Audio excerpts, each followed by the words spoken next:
Fraker leaned forwards in his seat. Boss? Who was he working for? Lynn snapped out of it. Dunno, but whoever it was has some of the toughest men I have ever known, very, very nervous. I agreed to help out of loyalty to the other bosses, but to be honest, Bill, I don't think I had any choice in the matter. Mafia, you reckon? Whispered Charlie. Both Lynn and Fraker laughed and the mood lightened somewhat. Yeah, said Fraker. Why not? What? What did I say? Protested Charlie. Fraker gave him a look of pity, then returned to the matter in hand.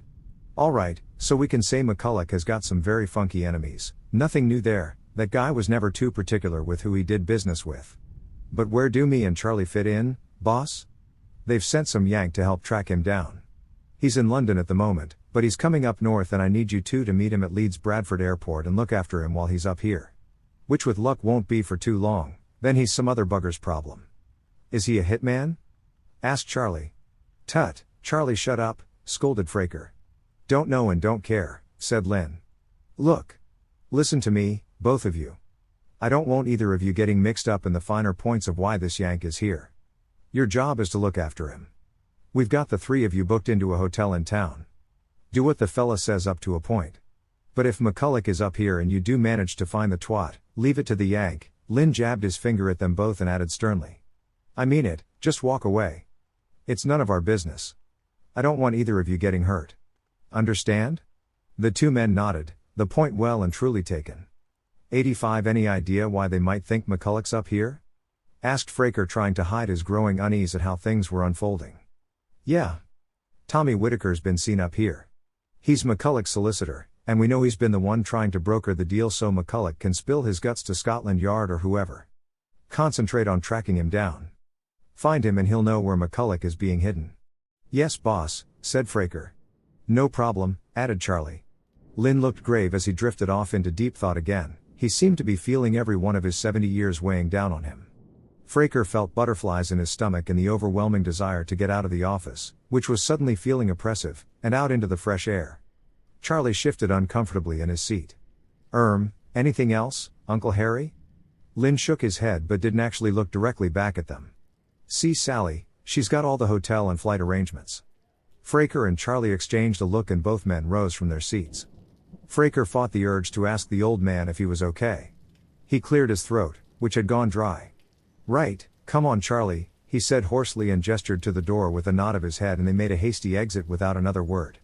12 Obeying the sign above his head and the practiced request from the brightly attired air stewardess, Father Peter Nichols secured his seatbelt and braced himself for the plane's final descent into a rainy Manchester International Airport. Although Nichols had flown around the world half a dozen times, this was always the part of the flight he hated the most. And so as the plane banked alarmingly to the right, he felt that all too familiar knot in 86's stomach. He grasped the ornate box sitting in his lap even more tightly until the white of his knuckles showed through the pale skin of his sweaty hands. It still amazed Nichols how he had managed to get the box out of the Vatican without the permission of the Cardinal. But he knew that was one theft, even though it was for the right reasons, that he would have to account for once all this was over, if he got back. But that was a worry for another day. The priest glanced out of the window to the rapidly approaching ground and only now realized that, for all his globetrotting over the last 25 years, this was the first time he would set foot on British soil since the fateful events on that cold September night at St. James. When an old demon had sought sanctuary in his church, bringing with it such chaos and of course his first and so far last meeting with Sophia, although in the intervening years she had never been too far from his thoughts. When Father Nichols had awoke from what he had assumed would be his final sleep, weeks later in a Vatican hospital, he had awoken a changed man in so many ways. His fleeting glimpse into that world of walking nightmares had left him with three things. 1. The battle scars carved deep in his chest from that darkness-dripping monster's little love tap. He idly traced his fingers over them through the fabric of his shirt even now, as he tended to do when deep in thought. 2. Since Nichols had been the only person in over 100 years to actually witness and more importantly survive such events, he was now officially the world's leading authority on the soldiers of darkness, the collectors and all their assorted kind. This was a title he had spent the last few decades trying to live up to. Nichols had dedicated himself to the pursuit of these evil creations who inhabited the world of shadows and rumor, and to shine a light on their secret existence, and trying, so far in vain, to track them down, and he tapped the box held like a lover's hand in his lap, to even one day kill one of them. And finally 3, and secretly the only legacy from that night he truly welcomed, was the still vivid memory of her. The cool bottomless pools of pure blue that were her haunting eyes and the sweet music of her voice, all 87 still so crystal clear in his mind's eye, undimmed even after all these years. Nichols had never told anyone of his obsession, and when he had recounted countless times in the greatest of detail what had happened that night to the Vatican's great and the good, not to mention the several popes that had come and gone down the years, each of whom had listened wide-eyed perched on the edge of gilded seats. He had only ever skirted over her involvement, giving little more than a thumbnail sketch of her, jealously guarding his knowledge as if it might diminish the memory of her if he spoke of her out loud. His obsessive research on the collectors which so impressed those around him down through the years had all been in search of her, if truth be told. Any snippet of information he found in the Vatican's vast archives, though sadly few, would spur him on anew to continue his quest with renewed vigor. There were times, however, since that night that Nichols had found himself doubting her very existence. That it was nothing more than a figment of his imagination. He had the scars to remember the creature by, and the old useless defense charm Macready had given him, scrawled in the old man's blood on a scrap of paper, which he still kept with him at all times, for luck. But he had nothing but his memories of her brief but devastating cameo in proceedings to remember her by. He was so starved of information on her that even the merest hint of a description in some century-old account he came across served to keep those doubts at bay. Secretly, his faith in past events renewed once more, Nichols always hoped that when he jetted off to some far-off place after another possible encounter with one of the elusive soldiers of darkness, that the soldier in question would be her. But sadly not this time. For once, this time Nichols knew the name in advance. Yes, a collector was close again, or as close as it were possible to get in such a clandestine war. The rumor had become flesh once more, and this time, if accounts were to be believed, with a positive ID no less, of course not the one he would have hoped for. This was rare, to say the least, with a thing so elusive that few, even in Nichols' own department, actually believed existed outside of folk tales and ghost stories. 88, but in the end that was their biggest strength, always nothing more than the hint of smoke on the wind to those lucky enough to inhabit the real world, a luxury Nichols no longer had. It was this growing skepticism he was confronted with on an almost daily basis these days, it seemed, even among men of so-called faith. Hence the theft of the box. So off Nichols dutifully went, and if things followed the normal sequence of events in cases like these, he would be always one step behind his quarry, until finally it would melt back into the unknown again, leaving behind one scene of woe or another. And Nichols would have to explain coming back empty-handed, except for the usual hefty expense bill once more, to those of who scarcely believed as it was and would now, with no evidence but the misery left behind, believe even less, if such a thing were possible, in the war he was waging. But somehow this time more than any other Nichols truly believed things might be different if he could just keep his faith. Mainly this was due to the fact that this particular incarnation of evil was something of a celebrity to those dwindling few whom still believed in the game, as Sophia had once called it. Nichols had heard and read the name 100 times throughout his long years of research, seen the records of his particular brand of mischief-making in the Vatican archives, and even the odd grainy out-of-focus photograph, aren't they always? Laying claim to be of him. Him. Yes, the infamous Randall had come to Britain, and this time Nichols not only had hearsay to go on, he had the name of the unfortunate who had somehow unwittingly attracted the attentions of a collector. So once again it would be here on home soil that Father Nichols would have the dubious honor to come face to face with the darkness again, look it in its eyes and feel its breath on his face. And all because of that one cold September night so many years ago, when he had been chosen quite at random and baptized in his own blood to lead the fight for the light against those walking and talking nightmares that call darkness and misery home. 1389 banter. Christ knows how it happened, but he was now sick of the endless banal chatter. Usually, Larry McCulloch was the master of witty banter, and he liked nothing better than to verbally cut his lesser man down to size with a well-aimed quip or two. He was even known to take the odd verbal barb in good humor if it was good enough.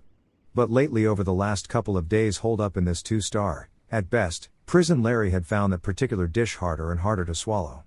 He came trudging out of the toilet, a place he felt his life was going these days, and back into the dubious sanctuary of his bedroom. Through the net-curtained window he could see the sky outside was an ominous slate gray and was threatening to unleash a torrent of snow as it had all morning.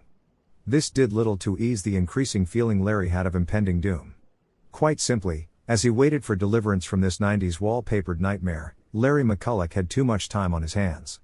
Time he could only spend thinking about his desperate situation, and more often than not this would lead to his mind wandering back to the disturbing telephone conversation he had had with Tommy Whitaker the other day. When was that anyway? Yesterday? Or the day before that? The days just seemed to merge into one waking nightmare of late. And the more his mind drifted back to the rambling rant from the young lawyer, the more it. No, not scared him, Not that. Larry McCulloch had been many things in his time, but never flat out scared. Though he had to admit to himself that the conversation had left him unnerved. To hear Whitaker lose it so profoundly had chilled Larry to the core. Tommy had always given off such an effortless air of self-controlled confidence in any given situation Larry had seen thrown at him. Some of these could have literally been fatal to either man. But the lawyer, like Larry himself, had the ability to keep icy cool and use the gift of the gab to talking himself out of even the tightest situation. That was why the old crook had gravitated towards Whitaker. He could talk the talk, and that was a gift they both had in spades. So to hear him babbling like a lunatic down the phone like that, all composure shot to hell, unnerved Larry all right, but worse still was that diamond-edged tone of pure conviction in his voice. It made Larry physically shudder of think of it. 90 Larry had heard Whitaker bullshit 1,000 times before, so much so that he knew without a doubt that the lawyer believed 100% in what he was saying, no matter how fantastical and downright insane it sounded. That would unnerve anyone. Fuck, Larry said out loud and shook his head as if to dislodge the memory. He came away from the window and over to his bedside table and poured himself a generous measure of cheap whiskey. He checked his watch before raising the glass to his lips. 11:30 a.m. Far too early for anyone but the most dedicated of drunks to have a shot at this hour. But what the hell, he thought with shrug, it must be cocktail hour somewhere in the world.